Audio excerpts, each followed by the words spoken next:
Erectile ডিসফাংশনে P-shot একটা অত্যাধুনিক treatment, এটা এখন আমরা অনেকেই জানি। তো এই পি-শট নিয়ে আসলে কিছু কথা বলা জরুরি। এটা কিভাবে কাজ করে এটা আমি আগেও বলেছি এবং আজকেও বলবো। পি-শট কিন্তু কখনোই one and only treatment option না, কিংবা এটা প্রথম ধাপেই আমরা করে থাকি, ব্যাপারটা একদমই এরকম না।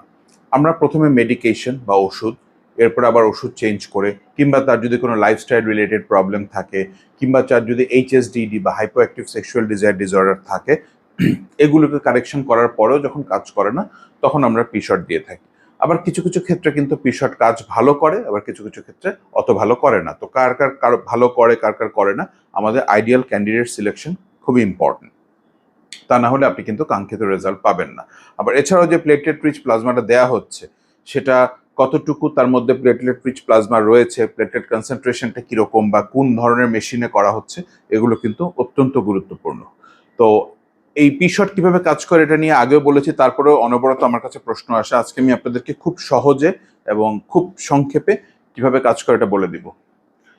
পি-শটে কি করা হয়, আপনার থেকে একটা সার্টেন অ্যামাউন্টের রক্ত কালেকশন করা হয়। ওই কালেক্টেড রক্তটুকু আমরা সেন্ট্রিফিউগাল যে মেশিন বা ঘূর্ণন মেশিন, এটার মধ্যে আমরা দিয়ে থাকি। দেওয়ার পরে কি হয়, platelet poor plasma, platelet rich plasma থাকে। ওই প্লেটলেট রিচ প্লাজমাটা আমরা সেগ্রিগেট করে বা সিরিঞ্জ দিয়ে আলাদা করি।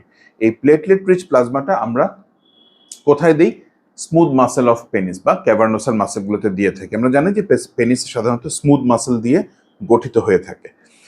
তো এটা কি করে, এটা তখন ভাস্কুলারিটি বাড়িয়ে দেয়। ভাস্কুলারিটি বাড়ানো মানেই হচ্ছে আমার রক্ত চলাচলের যে প্রক্রিয়াটা আছে, সেটা ব্লাড ভেসেল তৈরির প্রক্রিয়া হতে পারে, নতুন ব্লাড ভেসেল তৈরির প্রক্রিয়া হতে পারে, কিংবা রক্ত চলাচলের যে প্রবাহ হতে পারে সেটা। আর ব্লাড ভেসেলের ভিতর যে ছোট ছোট জমাট বাঁধা যদি কোনো জিনিস থাকে, তাহলে সেটাও পরিষ্কার করতে সহায়তা করে এবং নতুন নতুন রক্তনালী তৈরি করে, যেটাকে আমরা বলে থাকি নিউ অ্যাঞ্জিওজেনেসিস। কিভাবে তৈরি করে, কারণ এই প্লেটলেট রিচ প্লাজমাটার মধ্যে থাকে গ্রোথ ফ্যাক্টর। এই গ্রোথ ফ্যাক্টরগুলো নতুন নতুন ব্লাড ভেসেল তৈরিতে সহায়তা করে, ঠিক যেমনি আমরা চুলের চিকিৎসার ক্ষেত্রে প্লেটলেট রিচ প্লাজমা বা পিআরপি থেরাপি করে থাকি। এখন এই নতুন নতুন ব্লাড ভেসেল তৈরি হলে স্বভাবতই ব্লাড ফ্লো আগের চেয়ে বাড়বে, এটাই স্বাভাবিক। এভাবে করে আমাদের রক্ত প্রবাহটা বাড়ে। এছাড়াও আমাদের যে কোনো জায়গার কোষের সমষ্টিকে বলা হয় টিস্যু। তো এই টিস্যুতে আমাদের অনেক কারণেই ড্যামেজ হয়। আমাদের কিছু অভ্যাস, বদঅভ্যাস, কিংবা স্মোকিং বা আরো অনেক কারণ আছে, যে কারণে অনবরত আমাদের শরীরের টিস্যু ড্যামেজ হচ্ছে, নতুন নতুন টিস্যু তৈরি হচ্ছে, যেটাকে টিস্যু রিজেনারেশন বলা হয়। এই platelet rich plasma growth factor সমৃদ্ধ যখন স্মুথ মাসলে দেওয়া হয়, তখন সেটা টিস্যু রিপেয়ারে সহযোগিতা করে।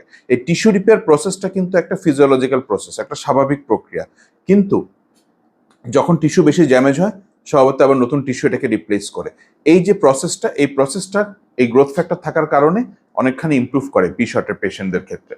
এটা করে কি, accelerator of development of then existing tissue, মানে নতুন যে টিস্যুগুলো ধরেন আজকে গ্রো করলো, পরের দিন আরেকটু গ্রো করলো, তারপরে দিন আরেকটু গ্রো করলো, এই যে প্রসেসটা আছে সেটাকে ত্বরান্বিত করে বা অ্যাক্সেলারেট করে থাকে।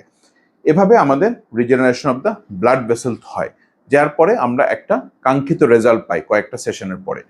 পরিশেষে আবারও বলি যে কোনো পেশেন্টের যদি হঠাৎ করে ইরেকটাইল ডিসফাংশন হয়, কিংবা কোনো আনম্যারিড পেশেন্ট থাকে, তাহলে কিন্তু আমরা প্রথমে এই চিকিৎসায় ঝাঁপিয়ে পড়বো না। আমরা ফার্স্টে তার রুট কজ আইডেন্টিফিকেশন করব, সেটাতে যদি কারেকশন না হয় তাকে ওষুধ দিব। তারপরে যদি তার ওষুধ না হয়, হয়তো বা প্রয়োজনে ওষুধ চেঞ্জ করা কিংবা ওষুধের ডোজ বাড়ানো ইত্যাদি করবো। এরপরে একটা নির্দিষ্ট সময় পরে যে আমরা এই প্লাজমা শট বা পি-শট চিকিৎসাটা করে থাকি।